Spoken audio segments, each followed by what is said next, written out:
আপনাকে বলছি, ওই গুজরাটের ইতিহাস যখন লিখতে গেলাম, খুব যখন মূল্যায়ন করলাম, গুজরাটে প্রথম চান্সে দাঙ্গা করায়নি। প্রথম গুজরাটে প্রত্যেকটা বাড়ি বাড়ি ইনকোয়ারির নামে বাড়িতে বাড়িতে লোক গেছে। কিসের নামে? সবাই বলেন। যেমনি ইনকোয়ারির নামে লোক গেছে, তাদের ইনকোয়ারিটা কিসের হবে? বাড়ির ভিতরে কয়জন লোক, ফ্যামিলি মেম্বার কত, পুরুষ কয়জন, বড় ছেলে কয়জন, শক্তিশালী কয়জন, নিরীহ মহিলা কয়জন, বাচ্চা কয়জন, এইগুলোকে সমীক্ষা করা যখন আনলো, দ্বিতীয়বার গেল। দ্বিতীয়বার যাওয়ার পরে তখন ইনকোয়ারির মাঝে সব বাড়িতে বাড়িতে কি কি অস্ত্র আছে, ছুরি, বটি, কাটারি, যেগুলো সব সেইগুলোকে প্রথমে সংগ্রহ করা হয়েছে। দ্বিতীয় চ্যাপ্টারটাও কিন্তু দাঙ্গা হয়নি। 3 নাম্বারের বেলায় যখন থেকে সব শূন্য করে দিয়েছি, কোন বাড়িতে লোক সংখ্যা কত, কোন এলাকায় লোক সংখ্যা কত, কোন এলাকায় দুর্বল, কোন এলাকা সবল, এগুলো সব যখন সমীক্ষার রিপোর্ট সামনে এসেছে, ভারতবর্ষের জমিনে প্রত্যেকটা স্টেটে, সেটা কলকাতা বলেন, সেটা পশ্চিম বাংলা বলেন, সারা ভারতবর্ষের জমিনে প্রত্যেকটা স্টেটে আরএসএস 30,000-এর থেকেও বেশি কর্মী নিয়োগ করে রেখেছে। শুধুমাত্র মুসলমানদের নেতৃত্ব কি বলে, কি করে, কিভাবে জাগায়, কোন পথে জাতিকে চালাতে চায়, তাদের ভাবনা কি, তাদের চিন্তাধারা কি, তারা কি করণীয়, তারা কি করতে যাচ্ছে, এগুলো সব নোট করো আর আমাদের হেডকোয়ার্টারে এগুলোকে, নথিগুলোকে পাঠাও। আমরা সামনে করে দেখব কোন জায়গা দুর্বল, কোনটা ক্ষমতাশীল, কোন জায়গায় টোপ দিলে কি হবে। এই দুর্বলতাগুলো একদিনের মেহনত নয়, 100 বছর ধরে মেহনত করছে। আর 100 বছর মেহনতের ফল হলো দেশের প্রধানমন্ত্রী কাদের?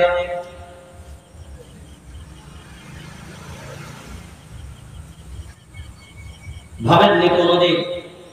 স্বরাষ্ট্রমন্ত্রী কাদের? অর্থমন্ত্রী কাদের? গৃহমন্ত্রী কাদের? সেনাপ্রধান কাদের? সব টপ ভারতবর্ষের টপ রঙ্কের সব মাথাগুলো। মানে ভারতবর্ষের রাম মন্দির উদ্বোধন হবে, আরএসএস এর প্রধান সেখানে অতিথি হিসাবে যাওয়া হবে। প্রধানমন্ত্রীর পাশে থাকার যোগ্যতা, বরঞ্চ আমাদেরকে তো অধিকাংশ হিন্দু ভাইরা বলেছে যে ওই জায়গায় যদি কোনো ঋষি মনীষীকে আমরা দেখতে পেতাম, কোনো বড় মাপের পণ্ডিতকে দেখতে পেতাম, বরঞ্চ আমরা ধন্য হতাম যে একজন ধর্মীয় পণ্ডিত সেখানে গেছে। বলেন বিবেক দিয়ে ওনাকে নিয়ে যাওয়ার কারণটা কি? কারণ ওই বাবুদেরকে চটালে দেশের গদি টিকবে না। বুঝেছেন না? বোঝেন? আমরা খবর দেখেছি কিন্তু মূল্যায়ন কাগজ করি, মগজ খরচ করি না। এ সুকৌশল ছোট্টখাট্ট ব্রেনে যারা দায়ী, যারা কর্মী, যারা কাজ করে পথে নেবে, তাদের অনুধাবন, তাদের ভাবনা এই জন্যই আসে। এই ছোট্ট ছোট্ট জিনিস থেকে অনেক বড় তথ্য উঠে আসে। এবার আপনি বিবেক দিয়ে বলেন, ওই গুজরাটের দাঙ্গার বুকে সব থেকে ভারতবর্ষে কাপড়ের নাম্বার 1 ব্যবসায়ী আর কারখানা আর প্রোডাক্ট তৈরি হয়, সেটা হচ্ছে সুরাট।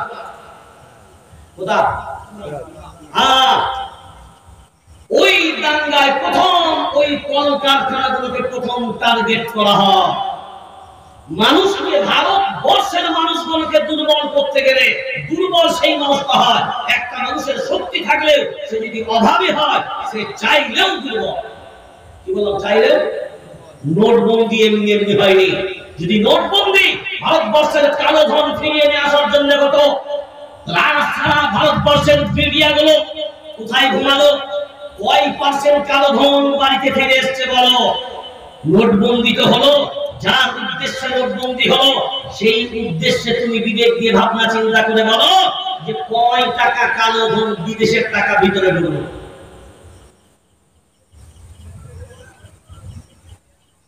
আপনি বলবেন এ কথা কেন? আপনি ভারতবাসী, আপনি ভারতবর্ষের একজন নাগরিক, এই অধিকার আপনার আছে। আজকে আওয়াজ তুলেন না, আজকে আওয়াজ বুলন্দ করে কণ্ঠ চেপে দেয়, এটাই হবে তার কারণ। কারণ আওয়াজ তুললে সত্য খুলে যাবে, আওয়াজ তুললে সত্য মানুষ জেনে যাবে। আর সত্য মানুষ যখন জানবে, মায়ার নবী মদিনাওয়ালার প্রতি দুশমনী কেন? আবু লাহাব শত্রু কেন হয়েছিল? মজার জিনিস কি কোনদিন শুনেছেন নাকি? সূরা নাম, সূরা লাহাব। হ্যাঁ, উলামায়ে কেরাম যারা থাকেন তারা নিশ্চয়ই জানেন। সূরা লাহাব আমরা কম বেশি সবাই জানি, কম বেশি যারা কম বেশি সবাই জানি। বিসমিল্লাহির রহমানির রহিম। তাব্বাত ইয়াদা নায়াদু, সবাই বলেন ইয়াদা নায়াদু, জোরে বলেন। ইয়াদা মানে কি আর ইয়াদু মানে কি? ইয়াদু কি আর ইয়াদা কি? তাব্বাত ইয়াদা আর তাব্বাত ইয়াদু হওয়া উচিত ছিল ইয়াদু। ইয়াদু মানে হলো একটা হাত, ইয়াদু মানে হাত। আরবিতে ইয়াদু বলা হয়, ইয়াদু মানে হাত। ইয়াদু একটা হাত, কিন্তু ইয়াদা মানে হলো দুইটা হাত। ইয়াদা মানে জোরে বলেন দুই হাত। তাব্বাত ইয়াদা, ইয়াদু বলেন ইয়া আল্লাহ। খুব বিবেক দিয়ে ভাবনা চিন্তা করে দেখেন, মায়ার নবী মদিনা বলা যখন আবু লাহাবের সামনে যখন এই কথা বললেন, আমি যে কথা বলবো আপনারা কি মানেন? বলে হ্যাঁ 100% মানি, আপনি যা বললেন, আমি ঘটনাটা বলছি না। আবু লাহাব মায়ার নবী মদিনা বলার দিকে এক হাত দ্বারা পাথর ছুঁড়েছিলেন। কয় হাত দ্বারা? জোরে বলেন। এক হাত দ্বারা। ধরুন এটা পাথর, এটা আমি ছুঁড়বো, কয় হাত দ্বারা? জোরে বলেন। এক হাত দ্বারা ছুঁড়লাম। এরকম হবে না, এরকম মারা হবে। ছুটতে গেলে একটা হাত, এই যে একটা হাত, তাহলে আবু লাহাব একটা হাতে পাথর ছুঁড়লো মায়ার নবী মদিনা বলা, তাহলে উচিত ছিল তাব্বাত ইয়াদা না হয়ে ইয়াদু। আল্লাহ বলেন তাব্বাত ইয়াদা আবি লাহাবি ওয়া তাব্বাত। এখানে আবার মুশাদ্দাদ হয়, কলকলা হবে কিন্তু একটু বেশি ক্ষণ ধরে, সাকিন হলে ঝরাম। এই যে তাব্বাত ইয়াদা আবি লাহাবি ওয়া তাব, ভালো করে এবার বোঝেন। ধ্বংস হোক আবি লাহাবের দুই হাত। কয় হাত? কেন দুই হাত বললেন আল্লাহ? আল্লাহ অবিচার, ন্যায় বিচার করলেন না। অপরাধ যেটা শাস্তি হবে সেটা, দুইটা কি কেন ঘোষণা করলেন?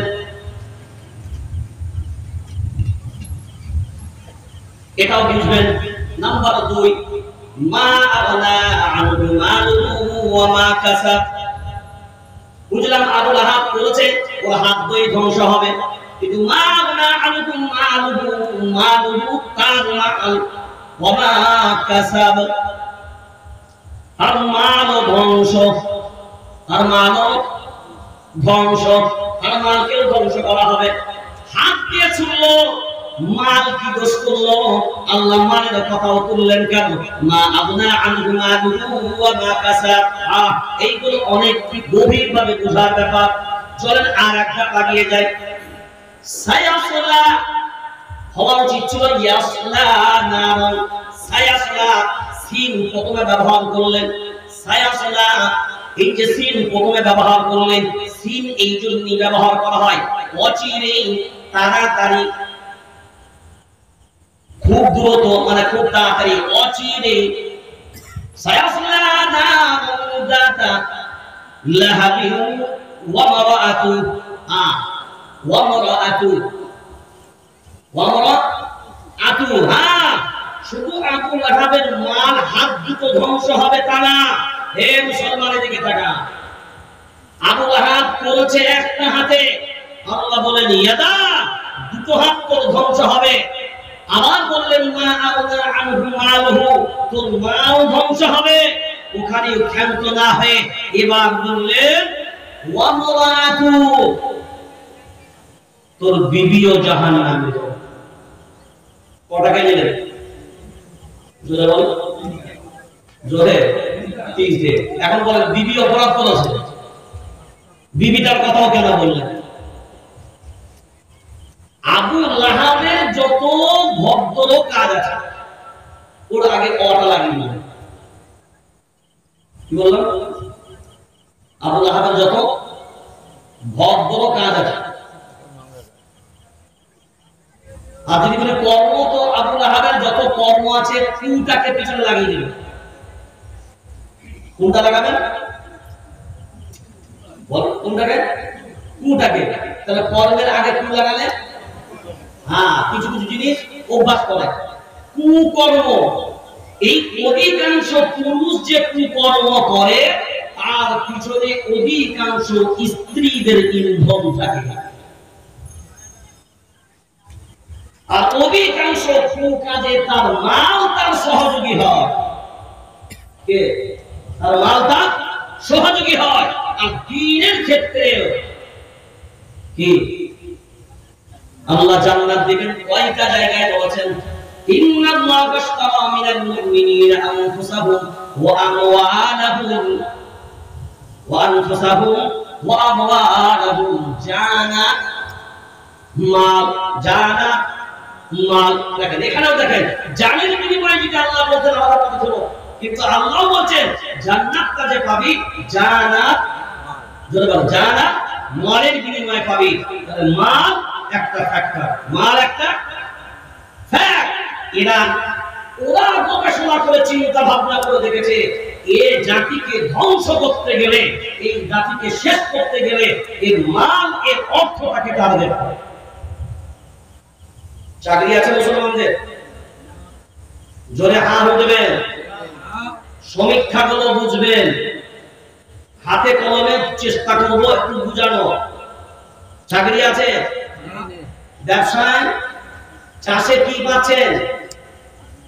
যেটা বোতলে খাচ্ছেন সেটাও তুলা, দুষ্কর। ব্যবসায় লাভ করা দুষ্কর। এবার আপনি ভাবেন যে আপনি অর্থের দিক দিয়ে যে জাতিকে আগিয়ে নিয়ে যাবেন, সেই অর্থের দিক দিয়েও আমরা পিছিয়ে। আর যাদের অর্থ আছে সেই অর্থগুলো দ্বীনের উপরে 50% ব্যয় হয়। কথা বলো, হয় বাড়ি নহলে গাড়ি, আর আছে তো মুসলমানদের একদম বাবু রেডি হাঁড়ি। এরা বুঝলেন কিছু? গাড়ি, বাড়ি, আর কিছু না হলে হাঁড়িটা কেন বললাম বলো তো? খাওয়াতে উস্তাদ, খাওয়াতে উস্তাদ। তাহলে যে অর্থটাও সঞ্চয় করেছে দ্বীনের উপরে যে খরচ করবে সে উপায়টাও নাই। বিয়ে শাদী কারো একটু টুকটুক করছে পয়সা, বিয়ে শাদীতে কারো টুকটুক করছে, ঈদ গেল, ঈদের সময় কিছু কিছু অধিকাংশ ক্লাব বলো মেদিনীপুর বাদ না, হাওড়া বাদ না, 2 দিন 3 দিন 4 দিন ব্যাপী বলো দেন। এগুলোকে কি বলে? ওই ডিজে বক্স। এই কথা বলে কি বক্স? DJ box. হ্যাঁ, পয়সা রোজগার করেছে সারা রমজান মাস, আল্লাহ একটু বরকত দিয়েছিল, যা রুজি রোজগার করেছিল বলে এক সপ্তাহে মালগুলো শেষ করে।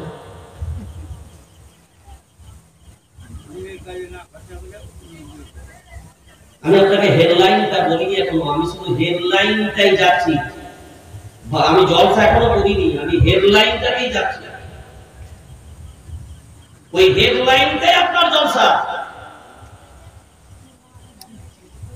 এবার অর্থটা এই জন্য ফ্যাক্ট, ধ্বংস হয় প্রথম অর্থ। আর ভারতবর্ষের বর্তমান সময়ে চাকরির দিক দিয়ে জাতি পিছিয়ে। কেন? চাকরির অধিকার কি এদেশের মুসলমানদের নেই? এবার আপনি বলবেন, নেতারা আপনাদেরকে বলবে চাকরি হবে, তোমাদের শিক্ষা আছে? শিক্ষা নেই মানে মাধ্যমিক পাস ছেলে আমাদের নাই? কথা বলেন না কেন? উচ্চ মাধ্যমিক নাই? একটা হোমগার্ডের চাকরির জন্য এই পাস হলেই হোমগার্ডের চাকরি পায়। এই পাস হলে যদি হোমগার্ডের চাকরি পায়, আমাদের মাধ্যমিকের কত হাজার হাজার ছেলে এমনি মাঠে ধান চাষ করে। শিক্ষা নাই কেন বলছে? চাকরি দেবে না এটা বলো। বরঞ্চ এদেশে ব্রিটিশ সাম্রাজ্যবাদীরা যখন এদেশ শাসন করেছে তখন এদেশের মাটিতে মুসলমানদের সরকারের খাতায় 27% চাকরি ছিল। কত পার্সেন্ট? কথা বলেন, কত পার্সেন্ট? তারা বলবো ব্রিটিশরাই ভালো ছিল। যাই করুক না করুক, গোলামি তো সারা ভারতবর্ষ করেছে।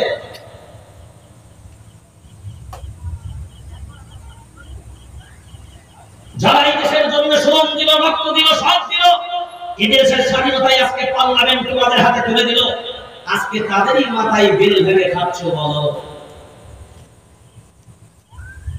যার সেই তারই মোড়া, তারই ভাবে দাঁতের গোড়া। এই জমিনটাও তো তোমার না, এ দেশটাও তো তোমার না। কৃতজ্ঞতা অকৃতজ্ঞ। বর্তমানের মানুষ অকৃতজ্ঞ। যদি পরিচিত কৃতজ্ঞ হতো তাহলে অবশ্যই এ দেশে মুসলিম টুপিওয়ালা ভারীওয়ালা এদের কুরবানিগুলোকে ভুলে যেত না। আজকে গান্ধীজিকে চিনেছেন, কিন্তু গান্ধীজিকে চিনার মতো নেতাজি সুভাষ বসুকে চিনেছেন, নেতাজি সুভাষ বসুকে চিনা লোকে আমার কাছে এখনো পর্যন্ত আসছে। মৌলানা আবুল কালাম আজাদ শুনেছেন না? জি, মৌলানা আবুল কালাম আজাদ সম্মান দেখেন। তৎকালীন সময়ে ট্যাক্সি থেকে নামছেন, আর সাধারণত দেখবে ট্যাক্সির গেট কারা খুলে? বড় মানুষ বলে নাকি? যারা বডিগার্ড থাকে, যারা সিকিউরিটি থাকে, বা যারা আদার্স থাকে। হ্যাঁ, আমি আপনাকে মোবাইলে ছবি দিতে পারি, কারণ আমরা তো ইতিহাসের মানুষ না, রাখতে হয় বহু তথ্য। জওহরলাল নেহরুজি নিজে গেট খুলছে, আর মৌলানা আবুল কালাম আজাদ ট্যাক্সি থেকে নামছে। কতটা শ্রদ্ধা ছিল। দাড়িওয়ালা টুপিওয়ালাকে দেখে আজকে যারা ঘৃণা করছ, যারা লুঙ্গিওয়ালা বলে চিহ্নিত করতে যাচ্ছ, যারা লুঙ্গি বাহিনী বলছো, লুঙ্গি বাহিনী মানে শুধু মুসলিম না। লুঙ্গি কি আমার হিন্দু ভাইরা পরে না? কথা বলেন না কেন? আমাদের বাঙালি ভাইরা পরে না? কথা বলেন। আর বিহারে পরে না, তামিলনাড়ুতে পরে না, কোথায় পরে না? আপনারা এক সিস্টেমে পড়ে, তারাও এক সিস্টেমে পড়ে। আমাদের আদিবাসী মায়েরাও লুঙ্গি, কি বলছে না? আপনি লুঙ্গি বাহিনী বলছে, লুঙ্গি দেখে চিহ্নিত বলছে। এটা ভারতবর্ষের মুসলিমকে টার্গেট করে নয়, ভারতবর্ষের একটা বৃহৎ জনসংখ্যাকে ক্রিটিসাইজ এবং কন্টেন্ট করে মারা হচ্ছে। বারবার একটা জিনিস ভাববেন, আপনার যদি পরিবারে 5টা সন্তান হয়, একটা যদি বিকলাঙ্গ হয়, তো বিকলাঙ্গ হয়েছে তার জন্য যদি মা বাপ বলে না ওই ছেলেটা আমার সম্পত্তিতে ভাগ পাবে, কথা বলেন না কেন? না সমান পাবে? যদি বড় ছেলেটা জজ হয়, ও যদি 1 বিঘে পায়, মেজ ছেলেটা যদি মাস্টার হয়, ও যদি 1 বিঘে পায়, তো বিকলাঙ্গ যেটা কিছু করতে পারে না, বরঞ্চ বাপ মা যদি প্রকৃত পক্ষে বাপ মা হয়, তো বিকলাঙ্গ যখন অকর্ম কর্মহীন, কর্ম করার ক্ষমতা নাই, বরঞ্চ 1 বিঘের জায়গায় 2 বিঘে। কথা বলে না? বাস্তব না বাস্তব? আর যদি আপনার মনে হয় শিক্ষাই মুসলিম সাজার কমিটির রিপোর্টটা পেশ করেছে, ভারতবর্ষের জমিনে মুসলিমরা শিক্ষায় পিছিয়ে আছে, অর্থনীতিতে পিছিয়ে আছে, তাহলে পিছিয়ে পড়া জাতিকে, পিছিয়ে পড়া মানুষগুলোকে তোলার দায়িত্ব কার? গার্জেন যারা তাদের, কারা? গার্জেন যারা তাদের। আজ যদি দেশের প্রধানমন্ত্রী শ্রী দামোদর মহাশয় বলেন না আমি ভারতবর্ষের প্রধানমন্ত্রী না, আমি বিজেপির প্রধানমন্ত্রী, মেনে নেবে কেউ? কথা বলে না। বিদেশে ভিন্ন ভিন্ন দেশে যায়, ভারতের প্রধানমন্ত্রী হিসাবে সম্মান পায় না পার্টির নেতা হিসাবে সম্মান পায়? জোরে বলেন। ভারতবর্ষের নেতা হিসাবে, প্রধানমন্ত্রী হিসাবে সম্মান পান আমরা ভারতবাসী, ভারতের বাসিন্দা আমরা আমরা গর্ববোধ করি এই জন্য যে আমাদের প্রধানমন্ত্রীর সম্মান হয়েছে। আপনার পার্টির নেতা হিসাবে সম্মানিত হন না, দেশের প্রধানমন্ত্রী হিসাবে সম্মানিত হন। আর ওই দেশের নাগরিক আমরা, তবে যদি পিছিয়ে পড়ে থাকে কেউ, এই জাতিকে তোলা, এর ভালো এডুকেশন দেওয়া, এই দায়িত্ব তো ছিল আপনার। এদের ভিতর থেকে তুলে নিয়ে আসতে হবে, ভালো এডুকেশন দাও, ভালো লেখাপড়া দাও। আমাদের নেতৃত্ব বলছে না, কলম খাতা কেড়ে নাও, মোবাইল হাতে দিয়ে দাও, আর না হলে সব বুথ দখল করার জন্য এদেরকে রেডি করে দাও। মরবি তোরা, মারবি তোরা। আর গদিতে বসবো, কথা বলে না, গদিতে বসবো আমরা। একটার পর একটা বিদ্বেষ, একটার পর একটা হিংসা ভারতবর্ষে। শুনে রেখে দেন, আপনি যে পার্টি করেন, কোন পার্টির পক্ষে বিপক্ষের প্রশ্ন না, কিন্তু ভারতবাসী হিসাবে হিন্দু হন, খ্রিস্টান হন, জৈন হন, বুদ্ধ হন, আমরা বক্তব্য শুধু মুসলিম সমাজের মাঝখানে রাখি তা না, আমরা বক্তব্য রাখি হিন্দু ভাই সমাজের ভিতরে, অন্যান্য ধর্মীয় সমাজের ভিতরে আমাদেরকে বক্তব্য রাখতে হয়। বিভিন্ন সময় সর্বধর্মীয় সমন্বয়ের যখন কোনো সভা হয় সেখানেও বক্তব্য রাখতে হয়। আমরা তখন বক্তব্য রাখি, আমরা ধর্মের ভিত্তিতে নয়, তখন বক্তব্য রাখি আমরা ভারতীয়, আমরা ভারতবাসী, আমরা সবাই এক। আর ভারতবাসী হিসাবে আমরা নির্ণয় করব, কারণ দেশের প্রধানমন্ত্রী হোক, দেশের মুখ্যমন্ত্রী হোক, দেশের অর্থমন্ত্রী হোক, দেশের স্বরাষ্ট্রমন্ত্রী হোক, আপনারা একটা ভোট করেন। জোরে বলেন না কেন? ঘোষণা করেন, খুব ভালো করে মূল্যায়ন করবেন। 10টা টাকা, ঠিক আছে? আচ্ছা, 10 টাকা, এটা 10 টাকা। এই টাকাটা নয় করতে গেলে কি করা লাগবে? না, এটা নয় হবে কখন? 1 টাকা কমিয়ে দেবো যখন, বলেন এটা নয় হবে কখন? 1 টাকা কমিয়ে দেবো যখন। এখন বলেন 1 টাকা কমিয়ে দিলি এটা 10 হবে না? নয় সবাই? নয়, 10 কেউ বলবে না। আবার যদি 1 বাড়িয়ে দেন 10 বলবে না 11? তাহলে 1 বাড়িয়ে দিলে 11, 1 কমিয়ে দিলে 9, 10 কিন্তু নয়। কি বললাম? 1 বাড়িয়ে দিলে 11, 1 কমিয়ে দিলে 9, 10 কিন্তু নয়। এবার আপনি বিবেক দিয়ে বলেন, ওই 1টা টাকা যদি পাশে পড়ে থাকে, কেউ যদি মনে করে ওটা 1টা টাকা তাচ্ছিল্য করে, বাবা এই 10 টাকাটা পূরণ করতে গেলে ওই 1 টাকা কি লাগবে? কথা বলেন না কেন? 1 টাকা কি লাগবে? এটা মাথায় রাখবে। একটা মানুষের ভোট যদি আপনার পক্ষে যায়, আপনার প্রধানমন্ত্রী হওয়ার পিছনে ওই একজন মানুষের ভোটের দামটা 10 টাকার দাম যেমন বেশি, কারণ 10 টাকাটা পূরণ করতে গিয়ে ওই সংখ্যায় চেয়ারটা পেতে গিয়ে ওই একটা ভোটের যেমন দাম আছে, ওই 1 টাকার যেমন পূরণ করতে গেলে 10 টাকা, ওই 1 টাকার দাম হয়। আপনি তাচ্ছিল্য না করে আপনাকে ভাবতে হবে ওই একটা ভোট তার দাম এতটাই, 99টা ভোটের যে দাম, একটা ভোটের সেই দাম, কারণ 100 সংখ্যা পূরণ হবে তখন ওই 1 টাকাটা জয়েন্ট হবে যখন।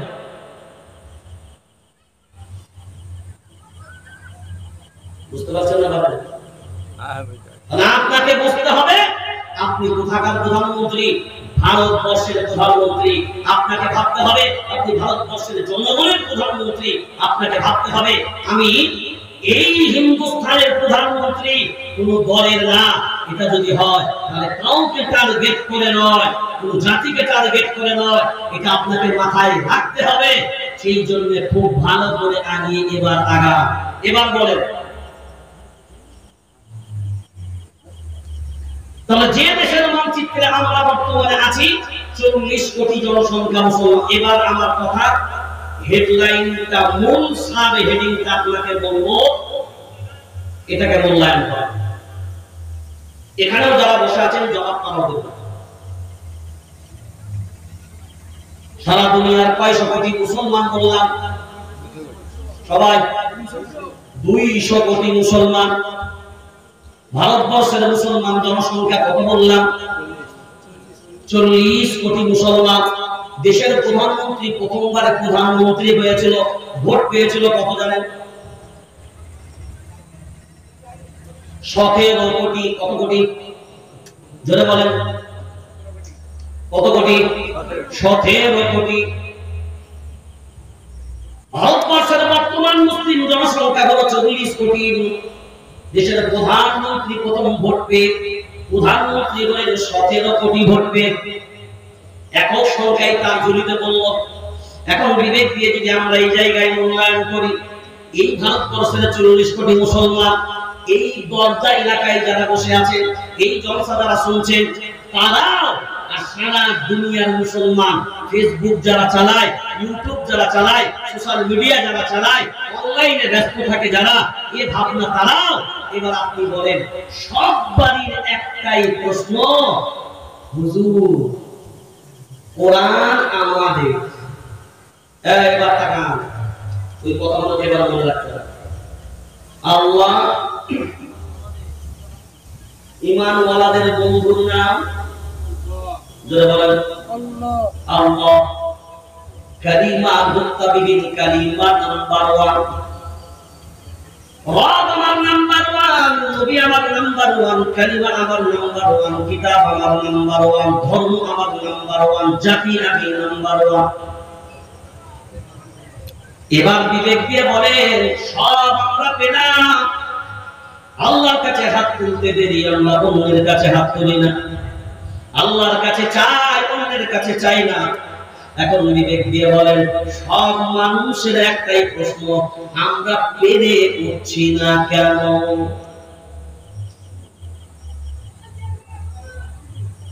মসজিদে দোয়া, মাদ্রাসায় দোয়া, জলসায় দোয়া, টুপি আমরা পড়ছি, কার জন্য? আল্লাহর জন্য না নিজের জন্য? সবাই বলেন আল্লাহর জন্য। দাড়ি ধরে বলেন সব আল্লাহর জন্য। তাহলে আপনি এবার বলেন, আল্লাহ আল্লাহর জন্য, কিন্তু এত কিছুর পরেও আমরা অন্যদের কাছে পেরে উঠছি না কেন? দুর্বলতা কোথায়? বদরের প্রান্তরে কয়জন সাহাবী লড়াই করেছে? 313। কাফিরদের দলে কয়জন? 1000। কয় হাজার? তাড়াতাড়ি বলেন। 1000। কয় হাজার? 1000। এবার বলেন 313 জন।